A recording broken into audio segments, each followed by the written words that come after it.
Magandang gabi mga ka-explore, Dokyo the Explorer na naman po. So ngayong gabi na ito ay bumalik kami dito sa area ng mga wakwak na kung saan ay marami kaming nadali dito. At tatlo kami ngayon, nandito si Mang Kiting dahil nakauwi si Mang Kiting galing dun sa kabilang bundok sa pinagtatrabahuan niya na napakalayo talaga. So nandito rin si Smoke. So habang nagbabiyahe kami dito, mayroong nangyaring hindi namin inaasahan. So nung tumawid kami sa ilog, si Mang Kiting hindi kinaya yung pagtawid doon at lumubog yung motor niya. So pati si Mang Kiting basang-basa talaga. Ano kami dito? Wala po, no? Wala po. Hindi pa kay Bro Smoke nakasakarta. Ano yung motor niya naggarasa. Yung video niya, yung channel niya. Tignan mo naman mga ka-explore.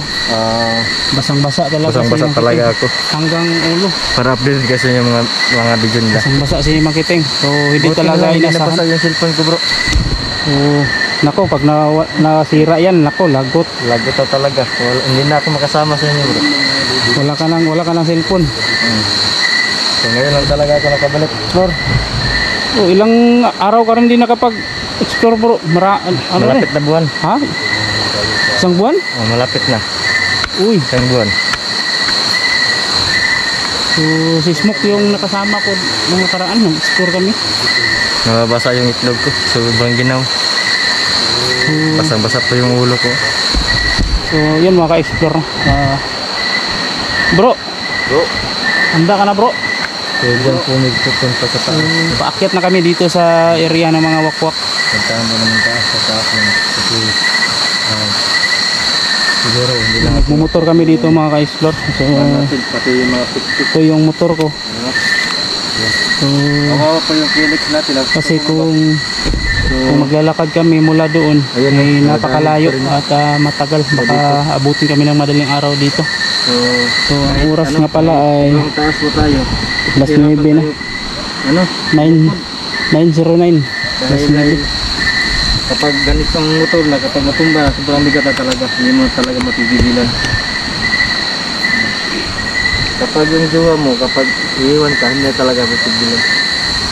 Ano? Bro, Bro? napansin niyo yan? Uy, Ate, yung ulan na, bro. parang uulan yata, bro. Yung dalugdog malakas. Yung kidlat. Magkika na iiwan to yung susi natin, guys. Dalhin mo yan, bro, yung susi dahil nung nakaraan ginalaw ng wakwak yung motor ko. Balak nakawin. Uy! Magandang gabi sa ating lahat. Dito si... Buti na lang dala ko yung susi. Ayan. Saka si Dokyo. Basang-basa talaga. Basang-basa kasi tumba sa motor sa ilog. Napakahirap paangat ng aludin. Malalim yung tinawid natin kanina, bro. Malalim, bro. Grabe. Hanggang balikat. Hanggang ulo. Hanggang ulo. Yan, guys. Uy, bro, may ano. Ito ba? Kanang karet. Di ba wala to nung nakaraan, bro? Wala to.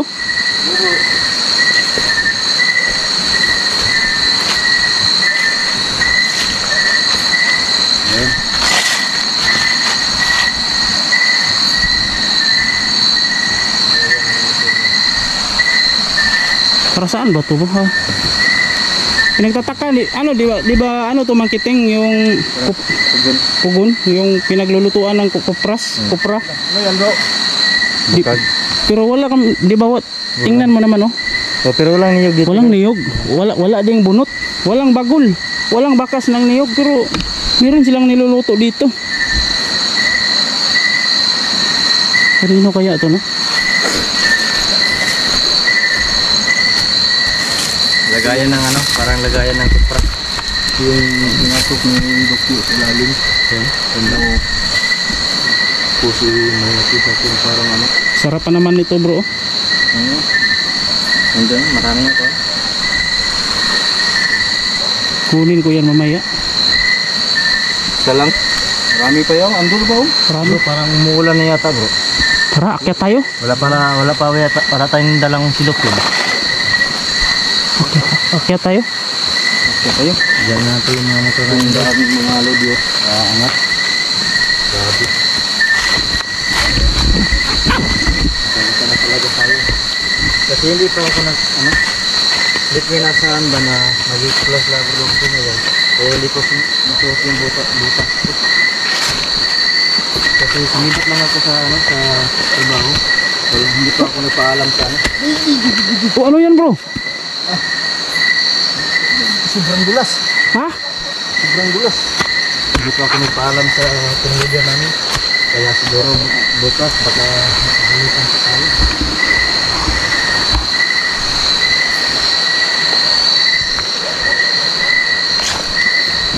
May mga aso na dun sa ibabaw oh.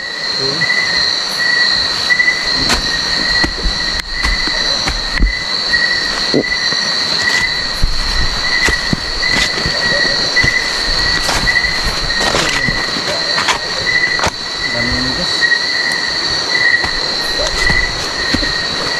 Parang may nalaglag dito bro. Ha? Parang may nadaan na nalaglag bro. Ayun po sa May nahulog? baka may durian dito guys. Wala pa. Dito namin encounter yung wakwak na ba na inabutan ng umaga? Dito bro? Oo. Yan bro. Mintik pa kaming anuhin ng itak. Oo nga bro, dito bro. Dito yun. Nalubog kami ng hawakan ng wakwak. Tapos sobrang tapang kasi wala siyang na biktima. Yung may hawak na itak, hindi mo na, wala na kayo yung encounter din. Kasi pinatay naman natin yung may hawak na itak. Ayun. Ano yan? Parang mga kasayan. Ha? Parang mga kasayan. Uy. Ilang. Ginawa naman.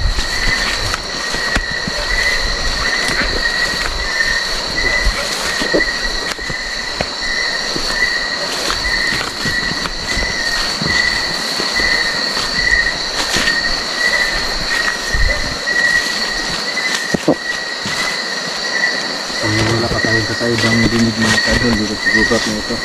So, hindi lang tayo makampiyansa. Kasi meron mga palaging matakot. Kaya tayo makampiyansa. Kaya pa rin tayo. Pero kanina mga kadol, hindi talaga natin inaasahan. Kaya nalisgas na tayo doon sa ilog. Kasi sobrang hirap at tawirin yung ilog mga kadol kapag nasa motor ka. Lalo kapag taas yung motor mo at mabigat yun. Hirap, dito namin nagsagupa yung bro. Dito ba? Tiyanak. May tiyanak ba? Oo. Matala ko, gusto niyo mga tiyanak. Bro, hindi natin nadali yun bro. Nakasibat pa yun. Sibat? Sibat pa. Oo, siguro hindi. Kasi ang dami naman yung may bunga kasi dyan lang ang bayabas. Ang dami namang mga elemento na makapaglaro sa mga tao. At yung elemento na hindi inasahan na malakas pala yung mga tao at saka kaya sa kanila. Sobrang naman dito tukal. Saan ba tayo dadaan ito? Di kabisado yan Smoke. Smoke lang bahala dyan. Pagka may tiyanak dito. Meron nga anong nakaraan. Dalawa yun. Biglang lumitaw sa gilid namin. Tapos nung kumuha na si Dukyo ng itak, biglang nawala. Hala. Grabe, parang ulan na. Ayan. Yung kidlat ba? Uy. Karon. Wakwak. Dinig nyo? Saan yung banda yung aso bro? Ngayon ba? Yun oh. Dinig nyo wakwak? Ha? May wakwak kasi. Di ko napansin. Review ko sa camera mamaya. May buhis ng wakwak. Ito yung guys. Malapit lang ba? Oh, malapit na. Ito yung... Hindi naman dinig bro. Ito yung... Ako lang yata sa pangalan sa mga wakwak bro. Yan. Ikaw lang yung nakadinig ng wakwak bro. Baka ikaw lang yung aswangin niya. Ito yung yung dapuan ng mga wakwak ang puno ito.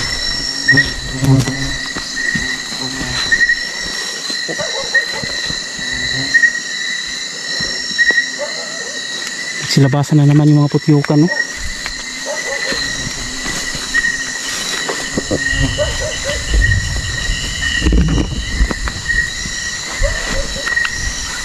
Oh? Meron nga. Pansin nyo? Oo.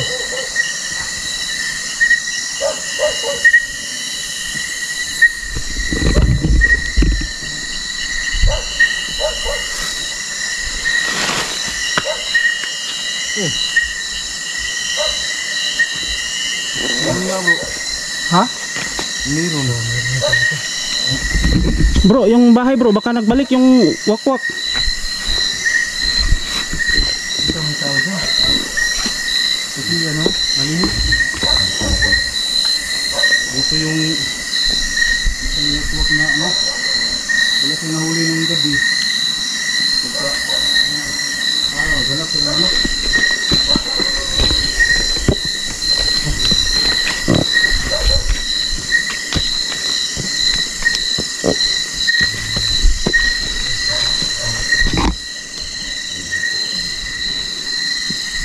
Ayo, walang tao. Wala bro. Nung nakaraan bro, makiting yung wakwak naghanap ng manok dyan oh. Para kainin, pero wala siyang nakita.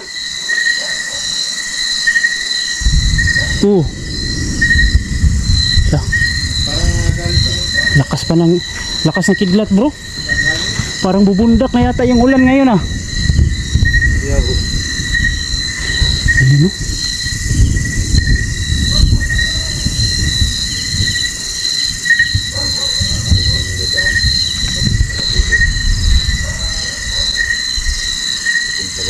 Dulo. Punta namin yung ano. Saan ba? Saan? Narinig yung aso? Kanina pa yan ah. Kanina pa nga yan. Saan banda ba yan? Meron magbahay dito sa paligid. Oh, ayun oh. Punta namin yung ano. Yun ba? Oh. Ano yun? Ano yun? Puntahan namin yung nangahabol ng itak. Kasi hindi namin yun na ano. Kasi imbis na tulungan namin. Ang daming mga kapitan bro. Kanina pa yan. Oh. Wala. Imbis na tulungan namin, hinahabol kami ng itak. Sana matulungan natin yun. Saan banda yung aso na yan? Kanina pa yan ah. Sa taas. Sa taas? Oh, ang daming ano, sukan. Wala na yung wakwak bro. Saan kaya yun napunta bro? Nag-ano yun bro, nag-hunting ngayon yun. Baka umalis na yun dito no. Baka natakot yun sa atin ba? Kasi alam naman yung babalik tayo. Usapin natin yun. Oo. Ano yun? Ano ba yun? Ay, boses na yun bro. Ang daming bubuyo bro. Parang... Palaka ba yun? Parang palaka. Daming bubuyo bro. Ha? Grabe na bubuyo eh. Ang daming bubuyo. Ano yan? Putyukan yan. Baka makakatawa nito.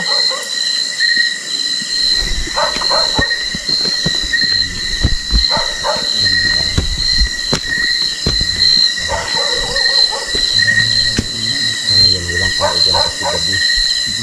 Nag-ano yun, naghanap ng mag-biktima. Walang tao ngayon sa bahay. Naghanap yun ng mag-biktima yung tao na gusto namin tulungan.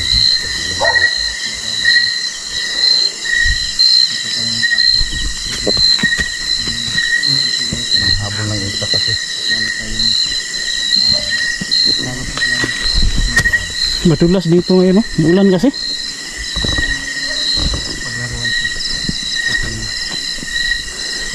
Berto lang bro ha.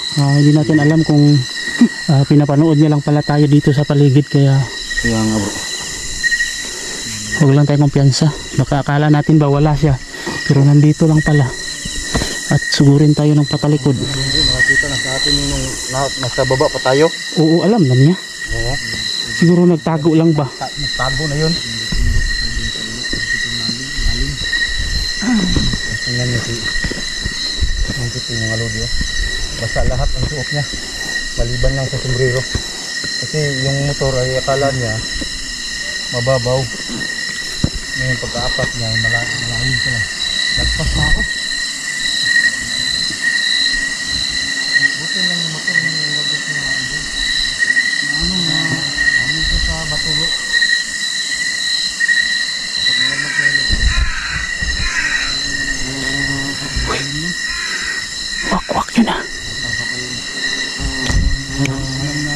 Pansin niyo yun, bro? Bro? Pansin niyo yun? Parang may wakwak, bro. Kaya nga, kanina pa yan bro. Ako nagsasabi sa inyo eh. May ano. Alerto ha. Pakatambangan tayo dyan. Kanina pa yan. Huwag kumpiyansa. Huwag yung kalimutan, iikot talaga yung paningin nyo. Tingnan nyo yung harap, likod at gilid. Baka kasi biglang umatake yan.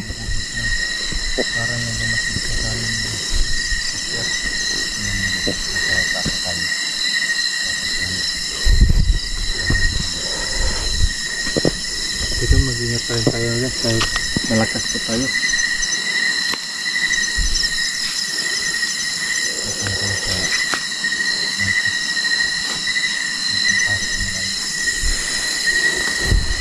So ngayon mga ka-explore, no, wala pa kami nakikita. Boses pa lang yung naririnig namin, pero pagtyagaan namin to. Pag nakita namin to, hulihin talaga namin to.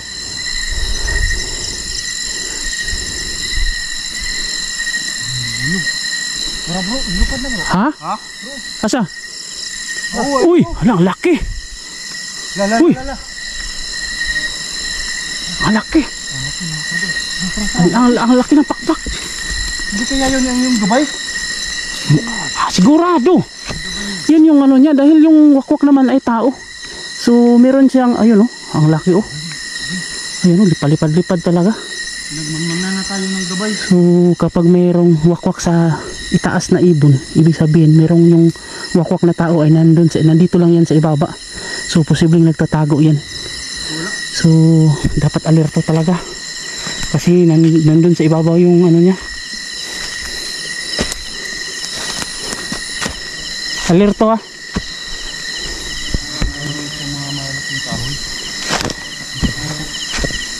Tapos yung gabay niyan sa daan. Gabay niyan sa daan. Yung gabay na nakadapo sa taas ng puno. Tapos yung tao na nagabayan niya, naglalakad niya sa daan. So alam mo bro, yung mga tao bro kapag may gabay, yung ginagawa nila, hindi naman nalaman kung ano po talaga yung ano nila. Nga. Kasi may yung gabay talaga yung gawa ng kalimunyuhan. Uy, lala. Uy. Suraw, bumalik. Ha? Ang laki talaga ng pakpak bro. Laki na. Ayun oh. Ha? Ayun oh. Parang Ayun oh. Niliwanag niliwanag yung mata niya. Sinusugaan pa ako ng ano. Bro, dumadami yung mga putyukan bro. Patayin mo muna yung ilaw bro. Patayin mo na.